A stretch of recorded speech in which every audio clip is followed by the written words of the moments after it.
泣かなくてもあるから見えない翼羽ばたかせこれでもかっと吹く風に向かい打ち揺るぎない気持ちで立ち向かってくのさが砂ぼこり舞う約束の場所へ俺たちは走り続けてゆく今夜こそ越えてやるあの先まで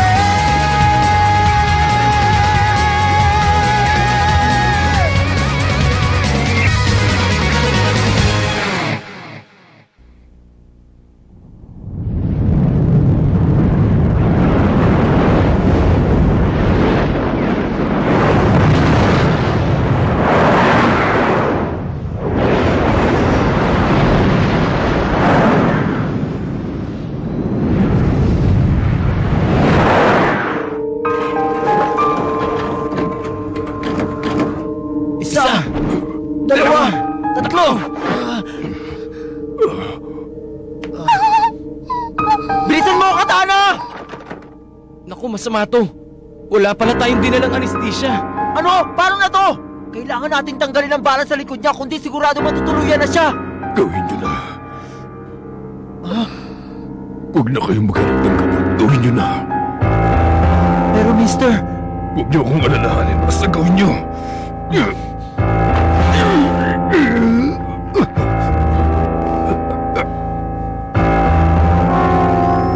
Eto na mister. Umanda ka na.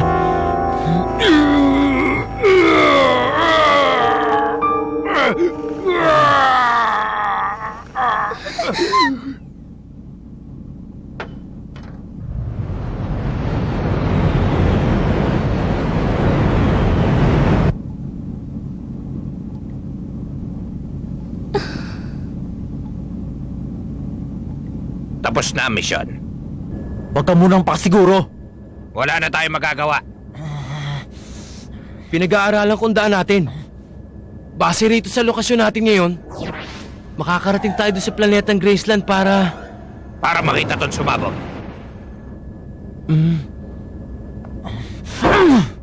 Kung sakaling abutan pa nating buo ang Graceland, wala naman sa kondisyon si Mister. Kaya sa anggulo mo man tingnan, talo na tayo. At kung wala kayo maiisip na ibang paraan, umuwi na lang tayo. At dahil doon masaya ka na? Hindi. Sige, ganito na lang. Babalik tayo sa pinanggalingan natin at gagamitin ang Big Pink para makarating sa Graceland. Sigurado akong hindi na natin magagamit ang labasan ng gate dahil pinasabog na ito ni Marciano. Pero alam kong pwede pa rin tayong pumasok sa warp gate. Hindi nyo pa rin ba naiintindihan? Hinihigpitan na nila ngayon ang seguridad ng Big Pink. Magpapakahirap lang tayo para sa wala. Ano ka ba? Mahuhuli tayo ng mga otoridad. Yun bang gusto nyo? Pwede ba tumigil ka na sa pagrereklamo mo? Sige Katana, gawin na natin to. Oo! Tayo na!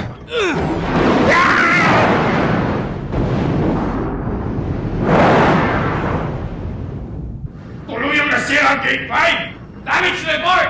64% ng bahagi nito nasira. Natatagalan bago po ito maayos. Paano na to, Angelica? Mukhang hindi na natin magagamit ang gate na yan para sundan si Mister. Sa palagay mo ba nakalabas sila ng ligtas bago sumabog ang gate? Teka, sandali. Tingnan mo. Ang labasan lang ng warp gate ang nasira. Oo. Sige. Isang spacecraft na may katamtamang laki at hindi nakarehistro ang nakalabas sa gate. Oo. Maraming salamat sa impormasyon na yon. Anong sinabi nila, Angelica? Nakalabas ang mga coyote. Ligtas sila.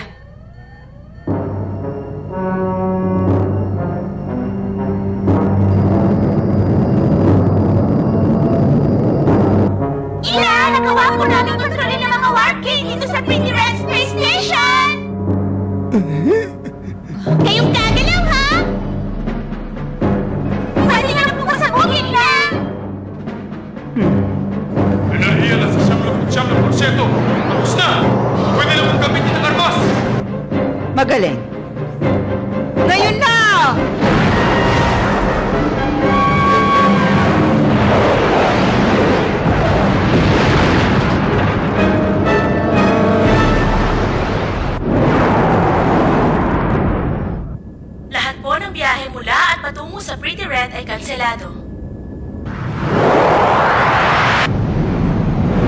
Ganito nga. Papasok lang tayo, gagamitin ang gate at agad na makakarating si Graceland bago pa nila malamang nandito tayo. Sabi ko sa inyo eh.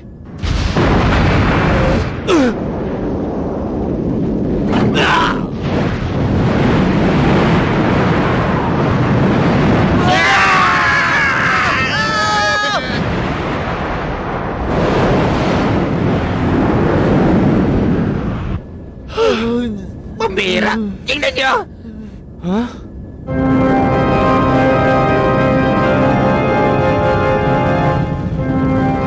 Ngayon, tingnan natin kung may mapupuntahan pa ang mga coyote niyon.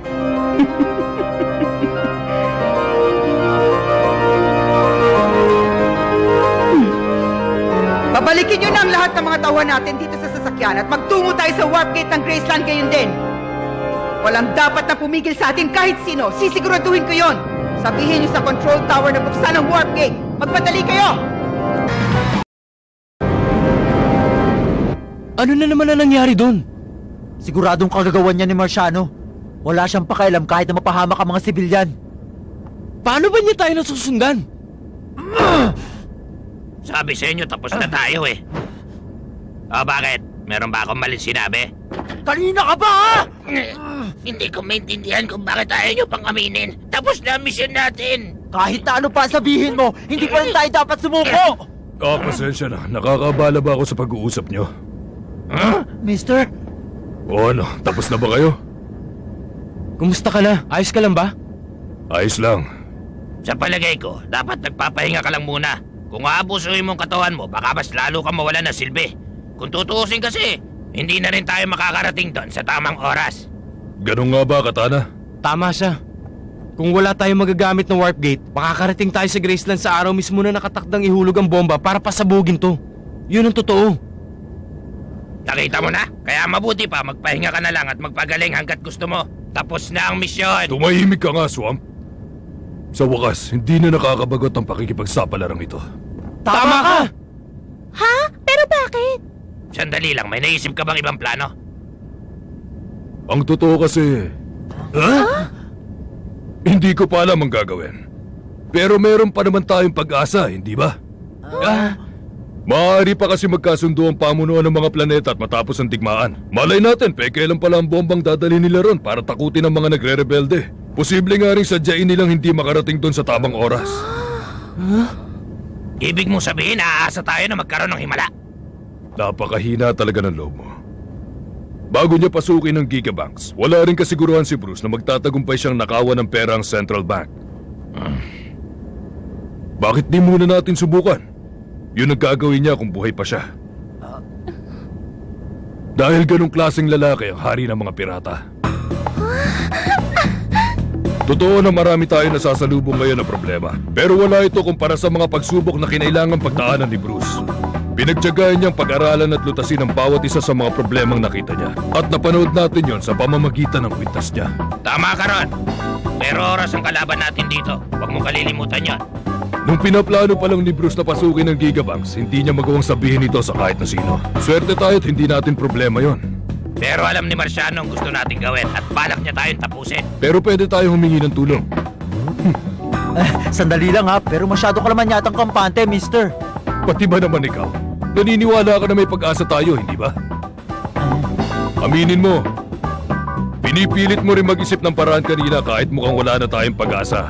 Dahil lang totoo, isa ka ring... Matigas ang ulo! Tama!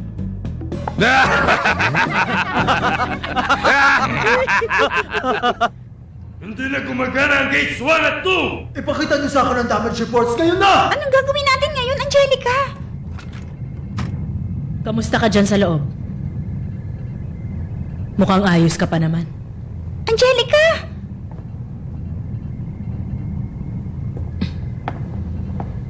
Pupunta tayo sa Graceland. May hahanapin si Mr. sa planetang yon, kaya dun tayo pupunta. Maniwala ka. Kabisado ko na si Mr.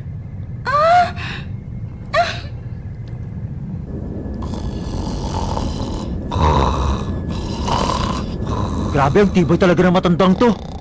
Nakakabilib, no? Sige, tulad nga ng sinabi niya, subukan natin ulit. Kung handa ka na, handa na rin ako. Graceland! Nandiyan na mga coyote!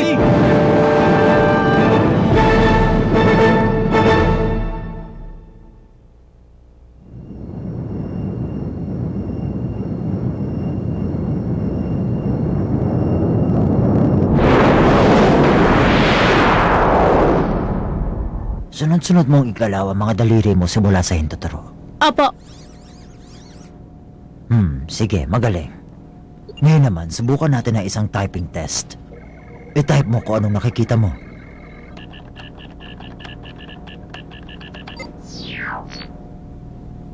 Sige, komportable ba ang pakaramdam? Opo, ayos lang naman. Mabuti naman kung ganon. Siya nga pala, Dr. Nielsen. Bakit iya? Ano yun? Ang damit po na binigay niyo ni Ina sa akin. Nasira po nung huling labanan namin. Yung sa akin din. Pasensya na po. Nako, yun lang ba, Iha? Hindi problema yun. Ang ibig sabihin lang nun, mabibigyan ko uli kayo ng mga regalo.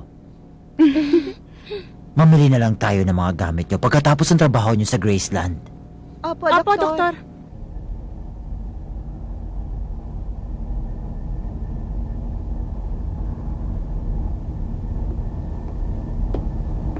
Ang mata ni Bruce. Oo. Kumusta ang pagsusuri mo sa magkakapatid, Doktor?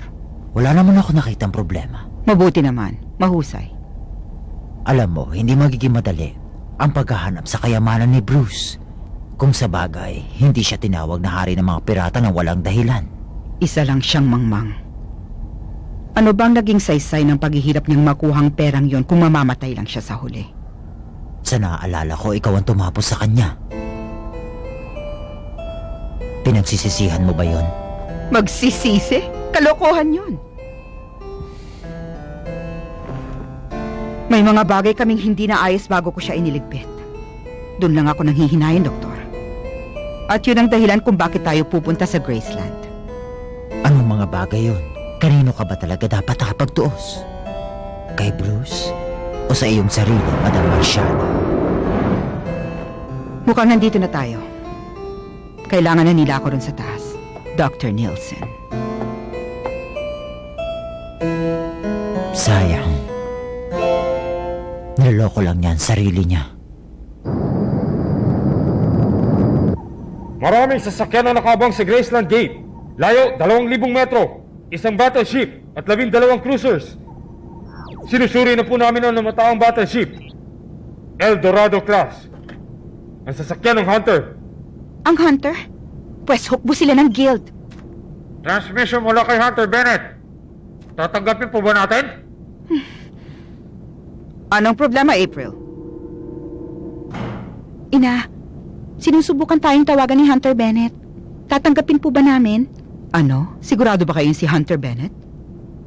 Nakakatuwa na hinahanap ako ng pinakamahusay na mandirigma ng guild. Pero gusto po yata tayong pigilan ng hukbo nila na makalabas ng warp gate ng Graceland. April? Bakit po? Sa halip na mag-alala, bakit hindi na lang natin sila paglaruan? Masusunod po.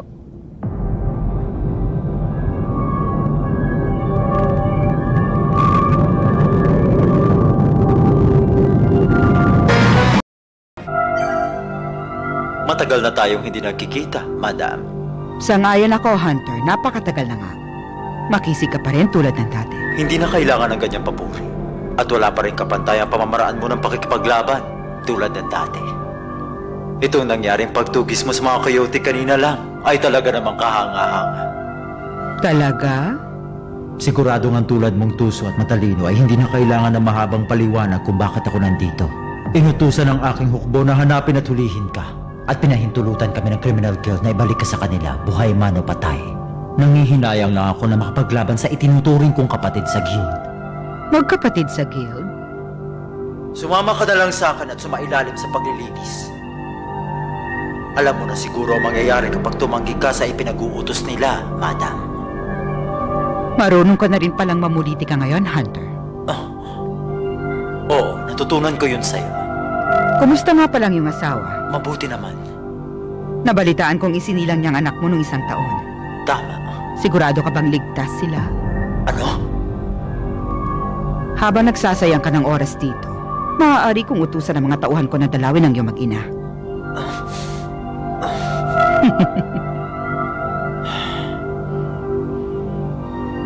Sige, madam. Ituturing ko ang mga sinabi mo bilang huling mga salita mo.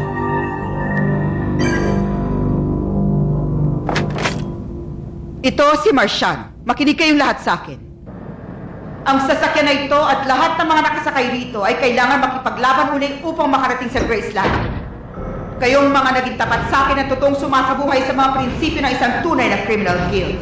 Ang kasalukuyang guild ay mahina at puno ng katiwalian at naglimistulang negosyo na lamang. Tayo ang bumubuo ng tunay na criminal guild. Responsibilidad natin ang buhayin at ipaglaban ang ating mga paniniwala. Oras na para pabagsakin ang mga negosyanteng sumira sa ating samahan.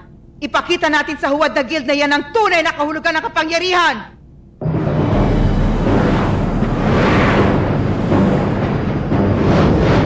Masaya sigurong kalabanin si Hunter. Oo nga, nakakapag-insaya na ako. Isang hukbo laban sa atin? Diyan siya nagkamali. Akala ko pa naman matalino siya. Sayang naman. Nagpadala ng 3 maliliit na sasakyan ng kalaban natin, sir. Salubungin sila ng mga attack fighter. Sabihan ng cruisers na walang aalis sa posisyon hanggat di ko sinasabi.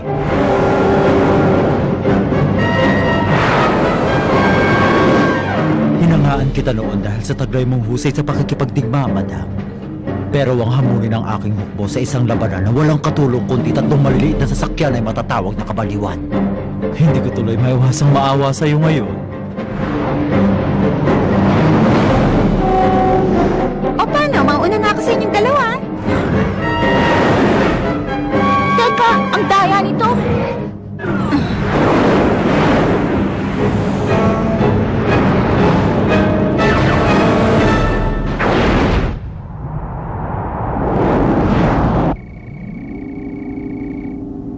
Pagkatapos ng lahat ng yon, narating din natin sa wakas ang gate ng Graceland. At magsisimula pa lang ang kasiyahan. Napakatapang mo, Angelica. Tsaka, alam mo, mas matanda ka lang sa akin ng 6 na taon, pero mas makinis ang balat ko kaysa sa balat mo. Sigurado akong na-stress ka ng usa sa kakahabol dun kay Mister ng 4 na taon. May paparating ng mga sasakyan. Ano ang lagay ng mga nasirang gate? Ako si Ted Roy, ang gate manager. Investigador Angelica Burns. Pasensya na kung inabala namin kayo sa gitna ng gulo. Inabisuhan ako ng opisina ng Federal Inspector. Hinahanap mo raw kasi si Mister. Tama. Naunawaan mo ba ang panganib na naghihintay sa'yo doon sa Graceland? Oo, Ginoong Roy. Kung talagang desidido ka, mabibigyan kita ng sasakyan. Pero dahil sa mga nangyayari, hindi na kita mabibigyan ng piloto na makakasama niyo sa pagpunta sa planetang yon. Oo, naiintindihan ko yon. Naku po! Sasabog na sasakyan na yun!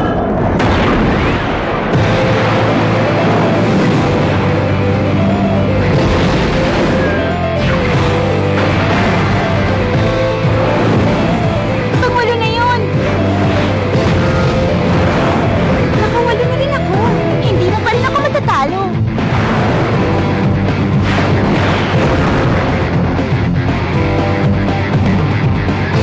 Mga guild ship naglalaban? Anong nangyayari?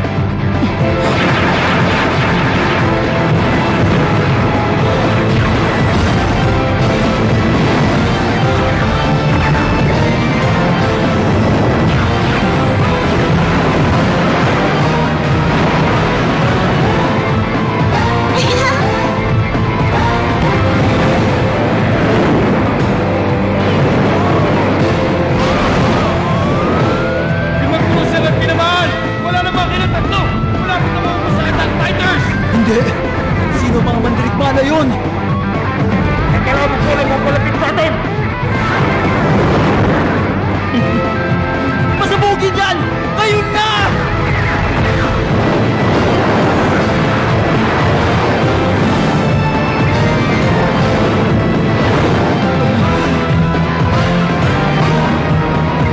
Inuna mo na lang sana ang pagpaalam sa iyong asawa at anak.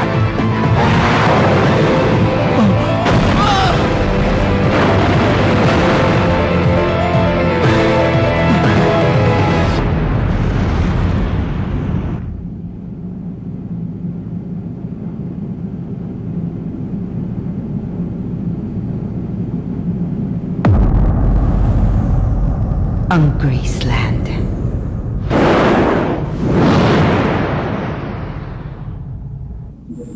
Pwede natin pakinabangan ng gravity ng Logos at Thanatos Systems para makarating doon.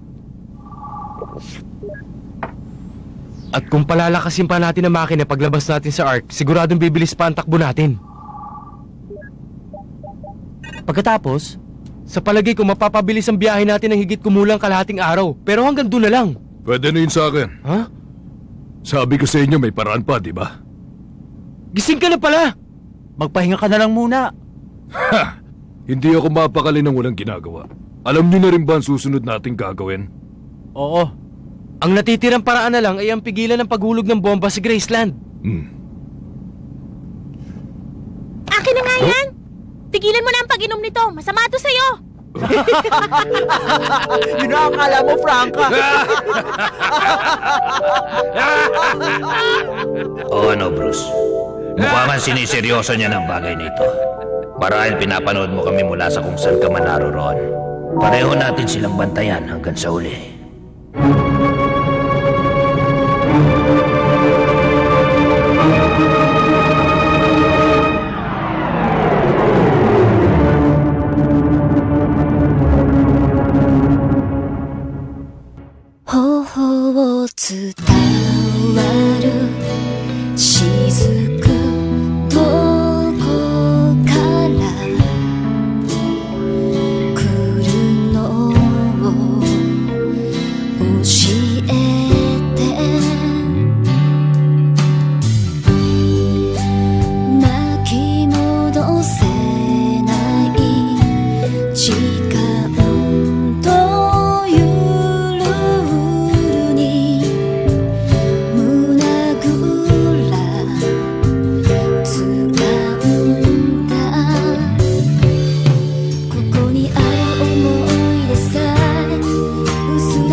殺しに来る過ぎてきた